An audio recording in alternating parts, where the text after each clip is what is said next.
தம்பி ஒரு படத்தை எடுத்து நான் ஜனநாயகன்னு சேர்த்தே சொல்கிறேன், எடுத்து நீங்கள் வந்து அதை ரிலீஸ் பண்ணுறதுக்குள்ள எவ்வளோ பாடுபடணும்னு தெரியுமா?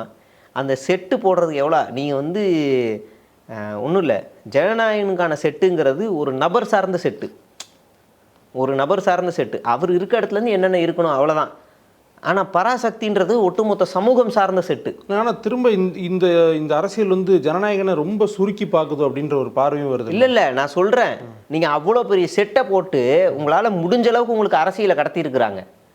நீ இந்த படத்தை ப்ரொமோட் பண்ணுற, நீ இந்த படத்தை நீ ப்ரொமோட் பண்ணுங்கிற. நான் அதனால தான் நான் ஆரம்பத்திலே சொன்னேன் 2 படமே கஷ்டம்னு சொல்கிறேன். செட்டு போடுறதுல இந்த படத்தோட பெரிய உழைப்பு இருக்கு, பெரிய உழைப்பு இதில் தான் இருக்குது.